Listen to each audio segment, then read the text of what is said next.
Ковид, грип и вирус. Амбулантите и понатаму остануваат полни со пациенти кои се жалат на покачена температура, кашлање и малаксаност. Лекарите велат периодов се испреплетени трите, а дополнително се појавува и големата кашлица. Пикот на заразата се очекува наредната недела, а бројот на заразени со грип овој период од годината споредбено со истиот период лани е зголемен за околу 20%.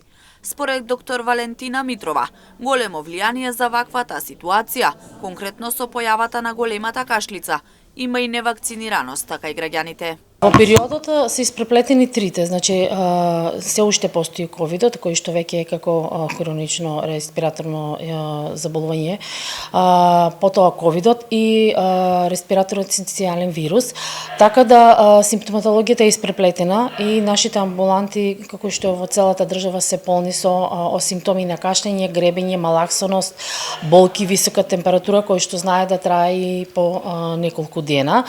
За жал, се појавува и едно искоренето заболување кој што веќе почнува да се појавува, така наречена пертусис или голема кашлица, која што се појави заради невакцинирањето на популацијата, односно на детската возраст, кој што треба да ја примат редовно вакцина. Кога е во прашање вакцината против сезонски грип, Митрова вели дека расте свеста кај пациентите во делот на грижата за сопственото здравје. Но сепак апелот стои, сите над 65 години да бидат вакцинирани. Истовремено додава дека треба да се вакцинираат и децата против големата кашлица.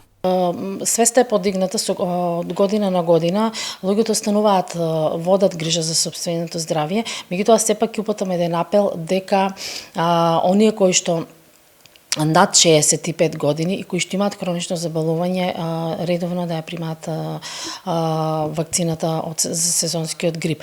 На некој начин не дека нема да заболат, меѓутоа ќе поминат со една полесна клиничка слика, можеби нема да имаат потреба од хоспитализација и кислородна поддршка, затоа што слушаме, значи имаме информација дека имаме и смртни случаеви кај лица кои што имаат коморбидитети. Оваа сезона од грип во државата има заразено 3500 граѓани и 6 смртни случаи, односно 6 лица ја загубија битката со вирусот заради компликации. Најризични се лицата со хронични заболувања и заради тоа Комисијата за заразни болести на последната седница донесе препорака за задолжително носење маски во болници и старечки домови.